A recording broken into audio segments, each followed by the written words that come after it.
Okay, last night I sat down and I watched the 1985 film Legend, right? The Ridley Scott production. And this thing is just absolutely riddled with mythological references all the way throughout it. So I wanted to take some time and just kind of break out some key things that I observed while watching this. And I think it's a lot. So first I want to talk about the director. This is Ridley Scott. And at the time, he was just coming off of, when he got to this, he just come off of like two absolute monsters. So he's sitting at the hierarchy right now. He just done Alien in 1979, basically redefining the horror sci-fi genre. That's how impactful that was. And then he goes into Blade Runner 1982. And this film, like, while initially released, it was, I think, kind of misunderstood. But it's become cinematic gospel since then. So by this time, he's already experimenting with, like, visual dreamlike scenarios. This was a break from sci-fi and proved he could build a mythic fantasy world, and he did. And he took every frame like a Renaissance art and just dripped it with mythology. So this was like cementing him. I think by this time his status was already known. It would only grow from this point. So this is who the director is at this point. Now Tom Cruise, this is a whole different place for him, right? This is the fresh meteor coming in. This film was in '84. Now he's had some success at this point. He's just done Risky Business, which is huge in itself.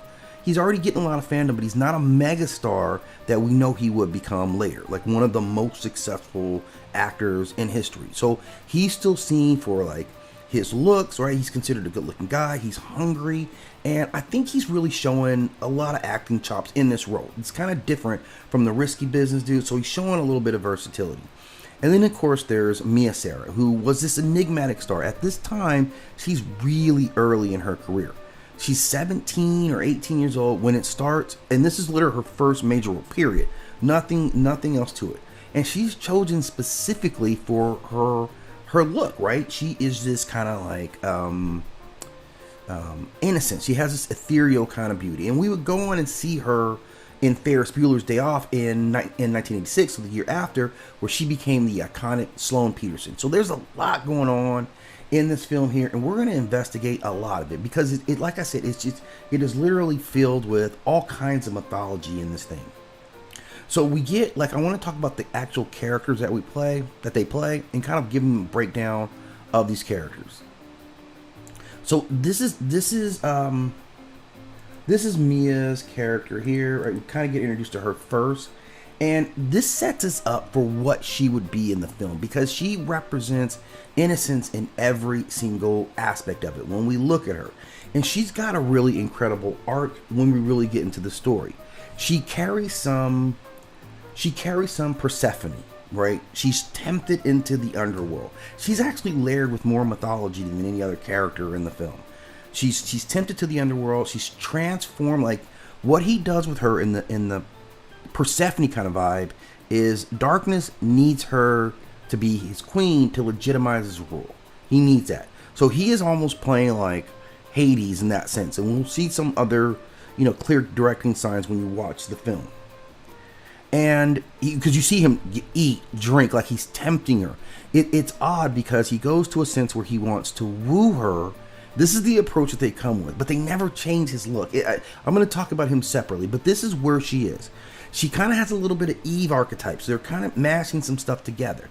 She's got Eve in her in the sense that it's her curiosity that leads to her potential downfall. It's her innocence that is ultimately weaponized against her. And then, of course, she is ultimately the fairy bride. Like, this is what she is. So she's this human girl pulled into the supernatural realm because she's so amazing as a human, right? And she must resist. Like, they want to pull her in, and she has to resist this trend or be claimed by it. So like her, and this is an important character who is Jack. And Jack he's kind of this wild man. He's definitely the forest spirit. That's an important thing. He's not just a forest boy who's like, ooh, I like unicorns. He's literally this mythic bridge between humanity and nature. So he follows a lot of like Green Man, Orpheus, forest hero lineage. He lives in harmony with the natural world. He acts as a guardian, literally, for innocence, right? He must journey to the underworld to reclaim what's lost.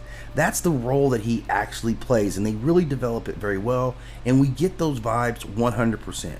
Another important player in all this is the unicorn, right? Let me get to the unicorn here, right?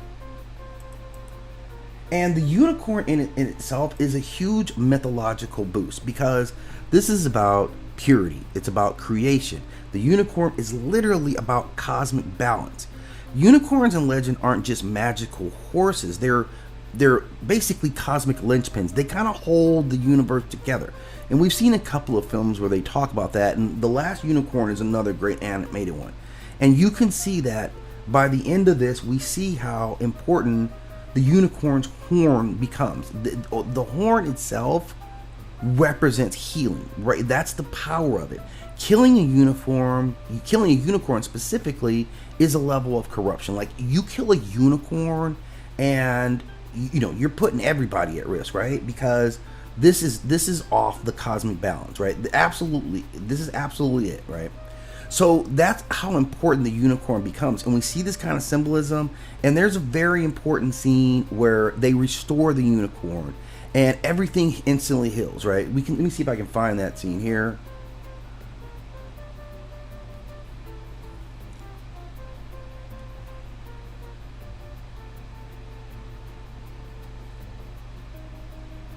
And so obviously none of this is even important without the darkness, right? The fallen angel.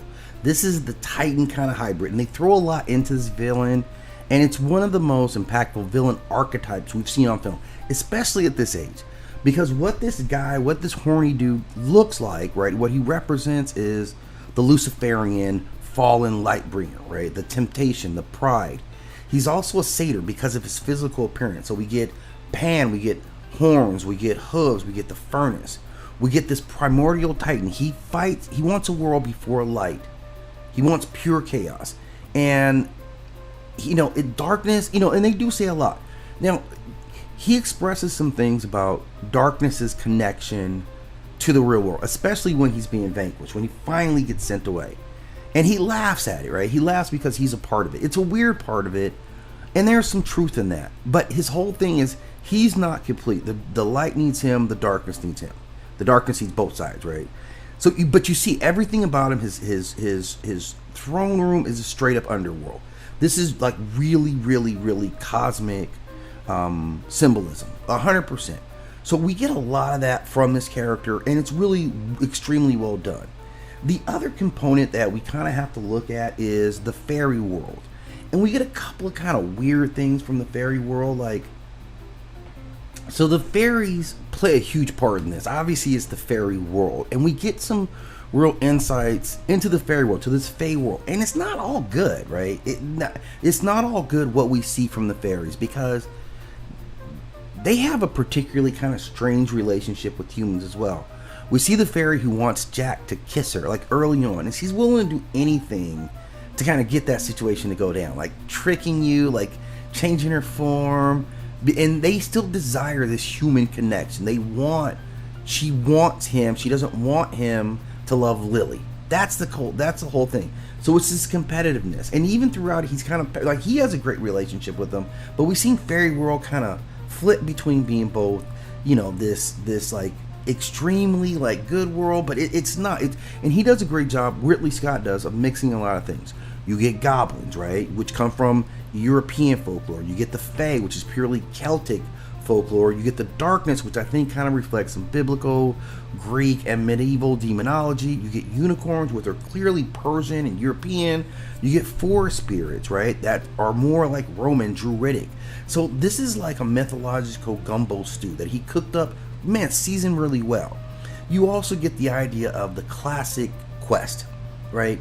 Jack is textbook Joseph Campbell, right? He's the call to adventure, descent into the underworld, rescue the maiden, slay the shadow, and restore the balance.